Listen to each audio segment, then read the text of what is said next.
Sosok Tessa Siswina, dosen Poltekkes yang bantu kelahiran bayi di pesawat Citylink. Baru-baru ini viral di media sosial sebuah video yang memperlihatkan seorang penumpang yang melahirkan di pesawat Citylink dengan rute Pontianak-Surabaya. Dr. Tessa Siswina, SCTM merupakan sosok bidan di balik kelahiran putra dari wanita berinisial RS tersebut. Diketahui dari Tessa yang merupakan dosen di Poltekkes Pontianak.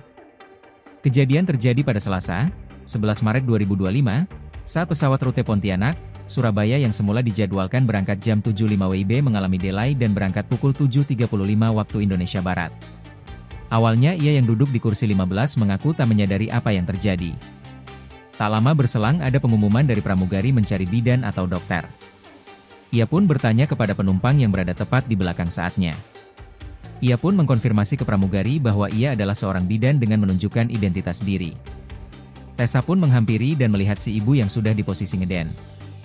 Ia pun mengapresiasi kelengkapan alat meskipun di pesawat. Ia yang hendak menggunakan plastik untuk melindungi tangannya mengaku salut, lantaran Citylink mempunyai peralatan untuk pertolongan proses persalinan. Prosesnya diakui Tessa berlangsung cepat, tepat pukul 8.15 ia berlari ke belakang dan menyiapkan alat. Tidak sampai 15 menit sepertinya, pas di ketinggian 35.000 kaki. Jadi agak merinding juga, tapi alhamdulillah Allah kasih kemudahan, bayinya lahir sehat dan menangis, ujarnya. Setelah melahirkan sang bayi dipegang oleh penumpang lainnya lantaran si ibu, RS, hanya pergi bersama anak yang berusia 3 tahun. Sang suami dari cerita RS sedang bekerja dan berada di Malaysia. Head of Corporate Secretary CSR Division PT Citylink Indonesia, Tasya Scholes membenarkan sehubungan berita yang beredar terkait penumpang yang melahirkan dalam penerbangan Citylink.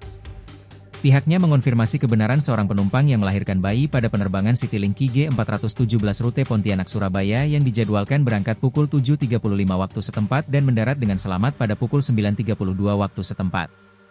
Penumpang dan bayi juga dalam kondisi selamat dan telah berada di rumah sakit terdekat untuk mendapatkan penanganan medis secara intensif, pasca melahirkan dengan koordinasi erat yang dilakukan bersama Balai Besar Kekarantinaan Kesehatan, BBKK.